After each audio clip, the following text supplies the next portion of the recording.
Hey all, Hipper here. So today we're taking out the Yoshino again, and this ship here is quickly becoming my favorite ship in the game at the moment. It's just so much fun, and I guess it's because it reminds me a lot about Atago. It's about the same reload as Atago, and about the same torpedoes, and of course the fact that it's a lot tankier than Atago, and turning radius a bit long. It's not as agile as Atago, but you can still make it pretty agile. And here I'm running an agile build with a 3-second rudder, about 40 knot speed, and also a very fast turret rotation. The only problem with this ship is that it has a pretty weak upper section of the bow and the stern. And I don't really know why that is, because, you know, ships like Worcester and Colbert, they are given 32mm here at Legendary tier, while Yoshino has to make do with, I believe it's 25 or 24. So here we're pushing in aggressively from the beginning, because Yoshino is really good at that. And not a lot of people realize that, because this is a ship you don't want to take on in close quarters. And when I say close quarters, I mean within sonar range. It has plenty of torpedoes, and with a reload about the same time as Atago, then it's certainly a ship that you don't want to be messing around with if you are a destroyer. So we happen to have a rune out here that I didn't actually notice at all, and I was hoping to cap, that's why I was sitting there, but with the torpedoes coming, we unfortunately have to move, and you can see how tough the ship is here. Even though I wasn't really prepared for this guy here, I'm just able to take him out without really any trouble at all. As long as you don't show broadside, of course. And if you're facing battleships, try not to be, full bow on, so it's easy for them to citadel you through the nose, and the Yamato gets the kill. But other than that, Yoshino is such an enjoyable ship. Only with an agile build, though. I've tried every build in the book, and just like Atago, I really despise this ship with any other build. Like, I need my fast turrets, I need my fast rudder, and I need my fast speed, so to speak. A lot of people get very confused when they see an aggressive Yoshino, challenging a cap right from the get-go. But it's actually a very good strategy, because Yoshino is really fast. I mean, if you can get in there, just like I did in this game here, and catch the destroyers with their pants down, it's goodbye. And the ship is tough enough to make it out again from a prickly spot like that. And of course, it's also agile enough to avoid those incoming salvos from far away, like for example that one there. And with all the torpedoes you have available on this ship here, it's going to take quite a aggressive enemy to want to take you on. Notice see how I avoided the Yami salvo there at about 9 kilometers. The 3-second rudder, it totally changes the ship here, along with the fast turret rotation. I think I have around 23 seconds turret rotation on this massive ship here, and that's really fast. But to make the most of a build like this, you cannot play it like a traditional Yoshino. Like, if you stay at range and you shoot at enemies, you don't need fast turret rotation. Fast turret rotation is because you want to be up close and you want to switch targets very quickly, even from starboard to port very quickly. And you can do that in the ship here. You can actually switch side where you are firing from faster than the ship can turn, which is quite amazing for this huge ship here. And it's not like this ship turns slowly. 3-second rudder, it's actually quite respectable, I'd say. But like I said, if you're gonna go with this build here, you need to adapt a more aggressive playstyle.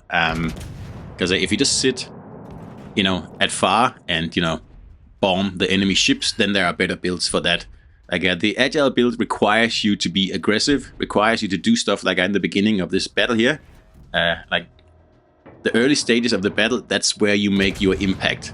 And that's what this build is so good for on Yoshino. It's if you haven't tried it yet, I highly recommend you try it, because 1, it's a lot of fun, and 2, it works really well. Look at that Yami there, just absolutely pulverizing the red Yami.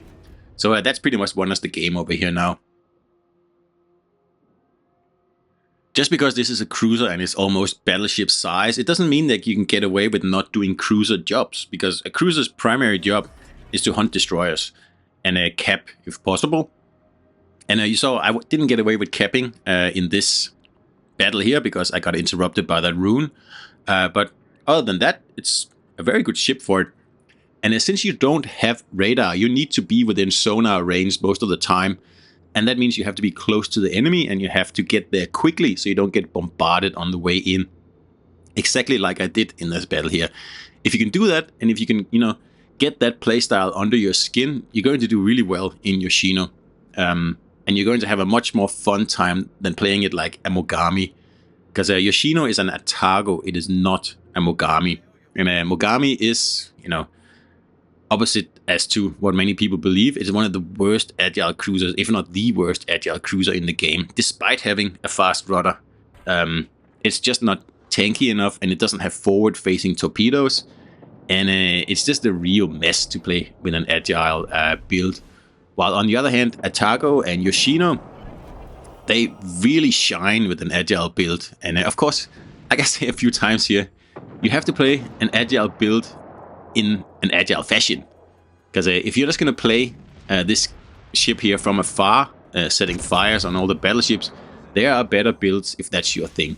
But if you're going to contest caps, take destroyers out of the game and be a real nuisance in general, then an agile build is definitely the thing. There is a huge difference between Atago and Mogami, like an incredibly huge difference. They are both Japanese tier 7 cruisers, but their role and their abilities are very, very different. And obviously, I much prefer the Atago playstyle, and I absolutely despise the Mogami playstyle. I cannot get used to that at all.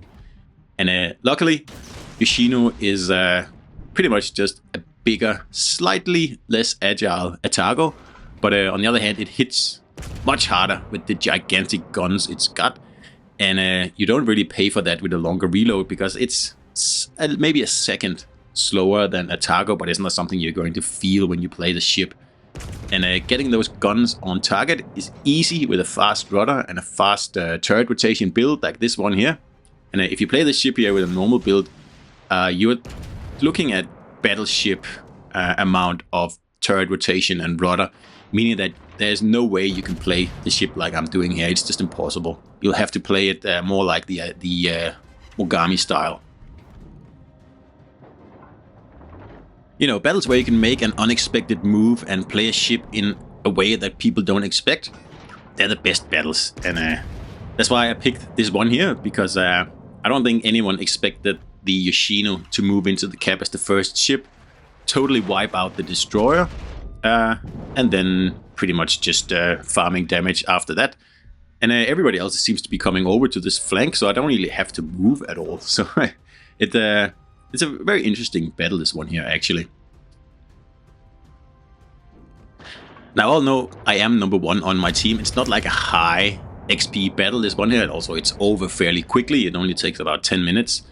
And that's a good thing about playing a cruiser to its strengths and taking out the destroyers quickly and easily at the beginning of the game, because it puts you in such a good position for the rest of the game.